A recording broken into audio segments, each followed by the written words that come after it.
Hello, this is Brahim Selassie, the Orthodox Catholic one here on YouTube, and this is my second video on the absurdities found in the Talmud. Specifically, this one's going to be about Sabbath keeping in the Gentiles, and what Jewish law says about it, the Talmud, and so on. Anyway, here's the text about Jews and the Sabbath. It says, Gentiles that keep the Sabbath, or this is what I named it actually. Gentiles that keep the Sabbath deserve to die. One Talmudic Rabbi teaches Jews that keep the Sabbath deserve to die. Though generally it's accepted that the Rabbi is not saying that Gentiles should actually be killed for doing this. But anyway, here's it's found in the Talmud in Sanhedrin 58b. You could follow the link here, and you could also go to Mechran Memra's site and find the Hebrew text. I could provide that later if necessary. Anyway, the text says, Resh Lakish also said, a heathen who keeps a day of rest deserves death, for it is written, a day and a night they shall not rest, and a master has said their prohibition is their death sentence.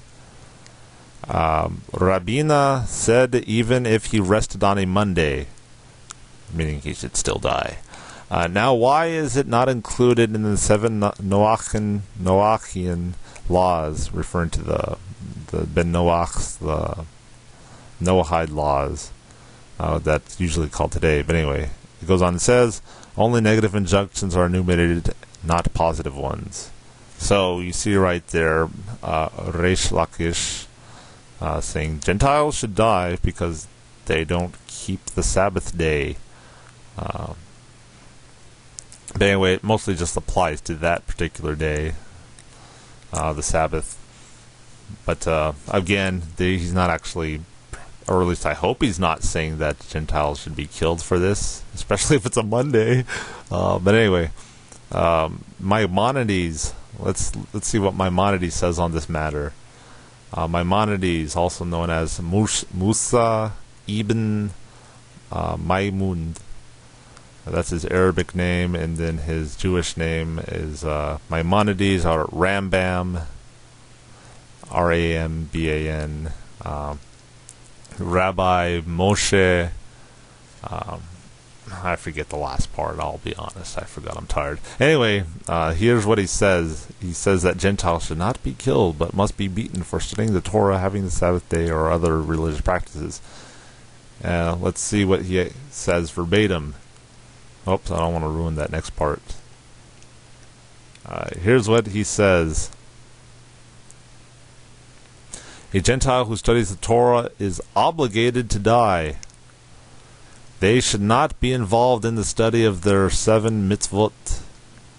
They should only be involved in the study of the 7 mitzvot, which is referring to the Noahide laws previously mentioned, which is supposed to be the laws God gave to Noah. Anyway, it goes on and says, similarly, a Gentile who rests, even on a weekday, observing that day as a Sabbath, is obligated to die. Needless to say, he is obligated for that punishment if he creates a festival for himself.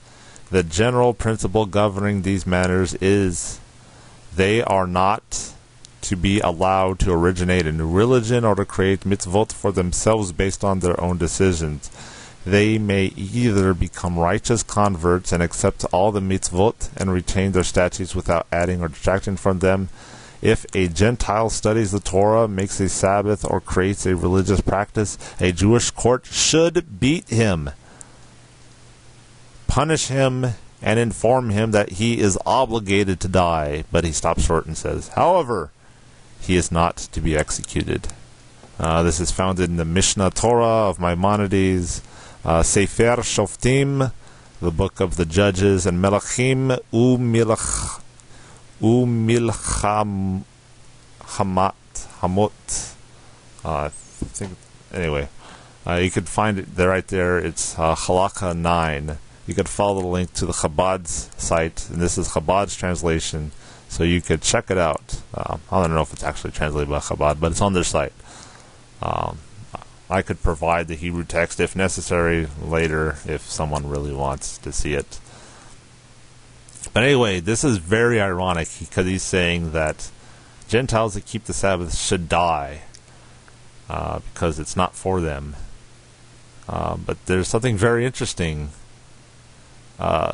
Jewish law also says that do not save the Gentile on the Sabbath since he does not keep the Sabbath. So it sucks if you're a Gentile. You're going to die for keeping the Sabbath, or you should die for keeping the Sabbath, and you're going to die because you don't keep the Sabbath. Anyway, here's what the Talmud passage says. It's found in Adova Zara 26a. You could go on to the longer part of the conversation. There's a couple of places it's mentioned in. I think it's also mentioned in Adova Zara 13. I forget if it's A or B. I think it's actually in between, like going from one to the other.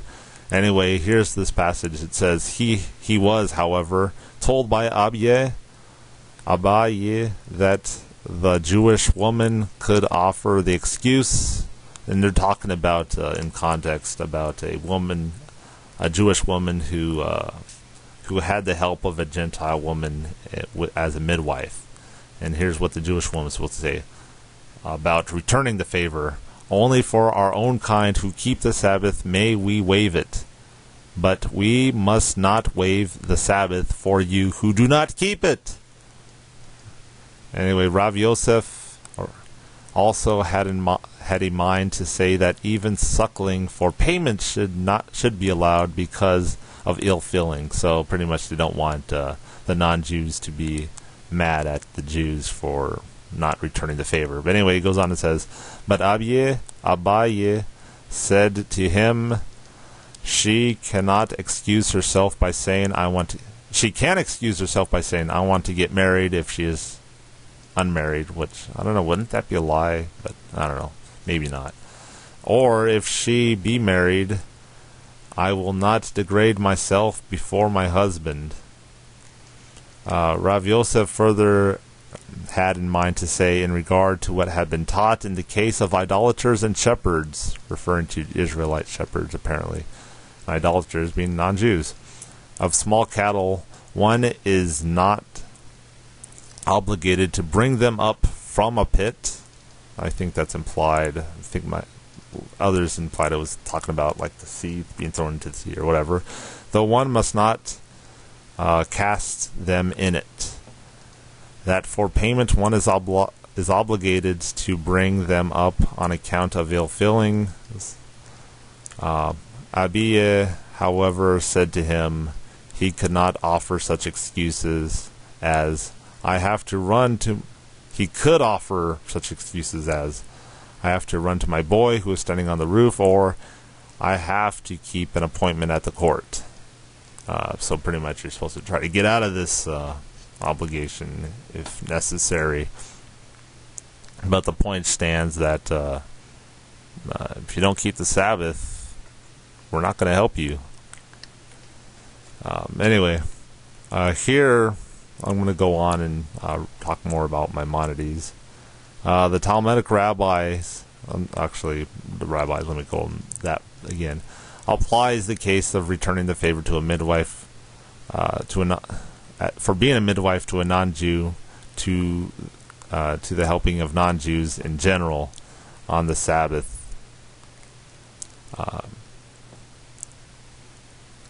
Generally, they're trying to say don't do it, don't return the favor, or try to avoid it, unless you really have to do it.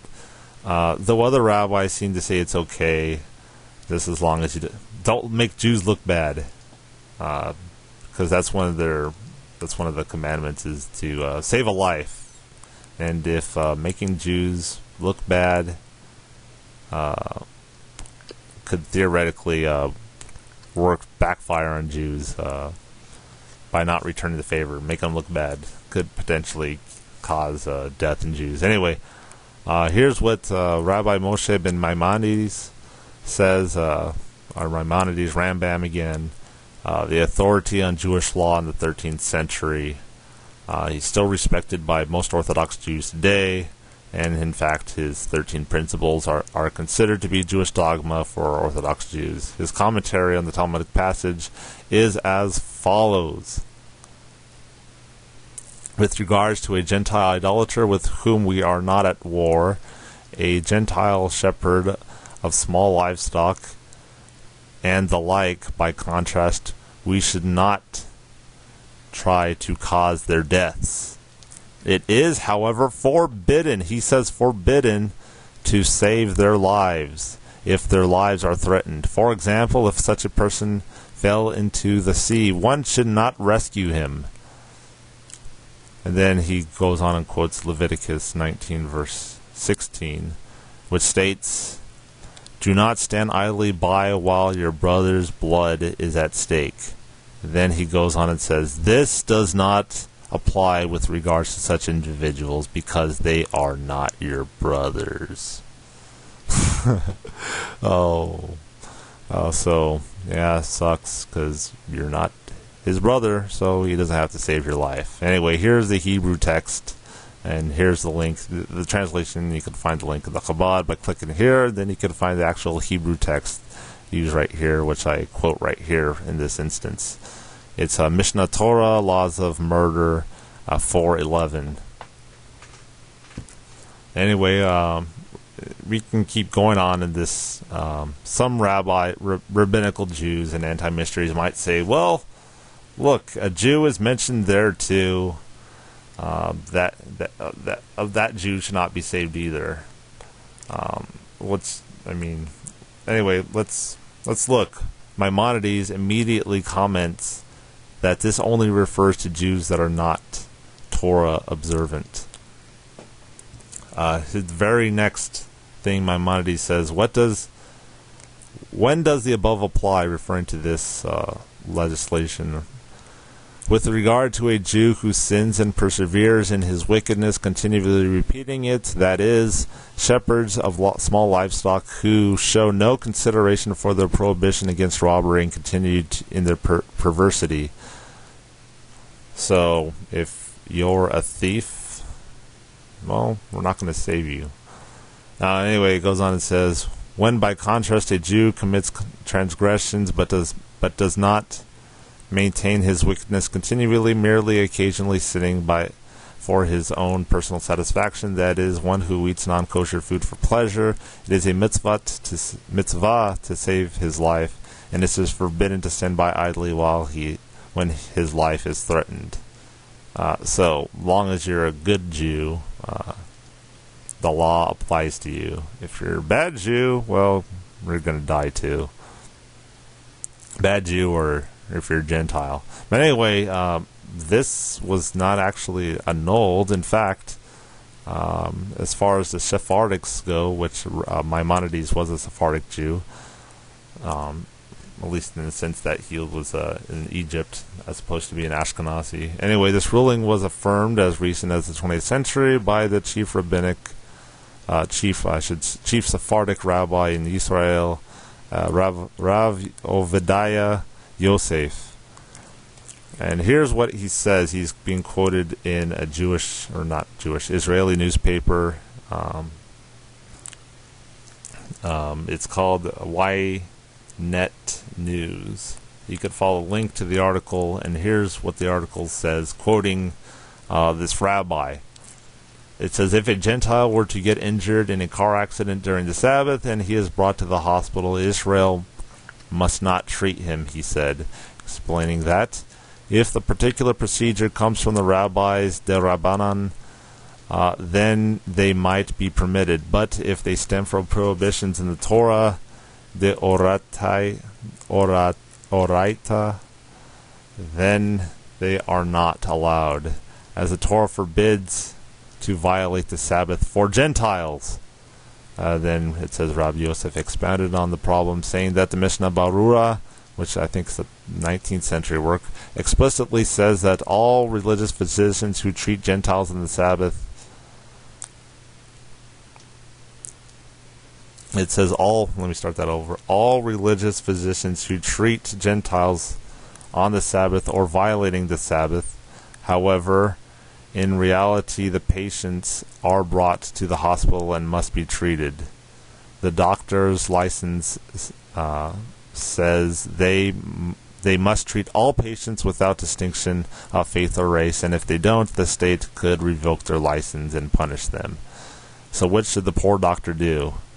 Anyway, the rabbi comes up with a solution to this problem, but it's not a solution so much as, well, we have to save these poor Gentiles, but it's because, well, the Jewish doctor might lose his job, and we can't have that. Anyway, as I mentioned, Mishneh Torah is 19th century text that comments on this matter. But anyway, after all is said and done, Jewish law seems pretty clear that a Jew should not break the Sabbath, but to save another Sabbath keeper that is Jew, because if you don't keep the because Gentiles deserve to die for not keeping the Sabbath, or for if they keep the Sabbath, I should say, even if it's not on the Sabbath day. But anyway, but they find ways for allowing Jews to help Gentiles on the Sabbath in order to save a life, their own Jewish life, not necessarily Gentile, since the Jews fear that their behavior might cause the Jews to lose his job, or might be the cause of persecution of the Jews, like in things like pogroms. I mean, in that sense, you can understand why they're doing it, but still, it should be to actually save another person's life. Racism is found in Jewish literature, and it's, I mean, you can find a link. It's discussed on this Jewish site. It's called myjewishlearning.com, and you can click right there. And the aforementioned Rabbi Obadiah Yosef has made racist comments in the past, or at least seemingly pretty racist comments that speak of Jewish supremacy, so bad that the Jewish organization in America, the Anti-Defamation League, the ADL, had to condemn his comments about Gentiles, and click it here, pretty much saying that Gentiles only exist to serve Jews. Then he also apparently said very uncomplimentary things about the black people in New Orleans, seemingly using a pejorative for black people in Hebrew.